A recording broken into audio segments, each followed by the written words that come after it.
যাক সার্ভে হচ্ছে 138টি পরিবারের পুনর্বাসনের ব্যবস্থা করতে হবে। প্রয়োজনে আমি আইনি লড়াই করব, সম্পূর্ণ আমি খরচ বেয়ার করব। লালগোলার তারানগরে নদী ভাঙন জ্বলন্ত সমস্যা, সব হারিয়ে নিঃস্ব পদ্মাপাড়ের বাসিন্দারা। উৎকণ্ঠা আর অনিশ্চয়তার মধ্যেই অস্তিত্ব রক্ষার লড়াই চলছে।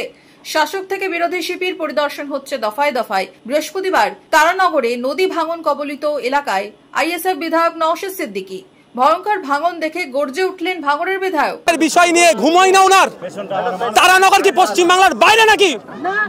মুখ্যমন্ত্রী কিভাবে ঘুমাচ্ছেন ঠিকঠাক? তারানগর স্কুলে দুর্গতদের আশ্রয়স্থল ঘুরে দেখেন বিধায়ক, কথা বলেন গ্রামবাসীদের সাথে। ভাঙন প্রতিরোধ থেকে পুনর্বাসন বিধায়কের নিশানায় রাজ্য থেকে কেন্দ্র। এটা আন্তর্জাতিক নদী, পদ্মা নদী হচ্ছে আন্তর্জাতিক নদী। কেন্দ্রের বিজেপি সরকারও যদি চুপ করে বসে থাকে, আমরাও কিন্তু ছেড়ে কথা বলবো না। আমি এখানে আমি বলে গিয়েছি, এখানে জানিয়ে গিয়েছি, কটা দিন অপেক্ষা করুন। যদি 138টি পরিবারের পুনর্বাসনের ব্যবস্থা না হয়, আমি এদের হয়ে আইনি লড়াই করব, এদের হয়ে আমি মাঠে ময়দানে লড়াই করব। এরা গ্রামের মানুষ কলকাতায় রাজপথে গিয়ে বসবে, এদের অধিকারীরা ছিনিয়ে নেবে আইনের মাধ্যমে। সেখানে রাজ্য সরকার, কেন্দ্র সরকার, দুটো সরকারের বিরুদ্ধে আইনি লড়াই আমরা চালাবো। Bureau report, Madhyabanga news.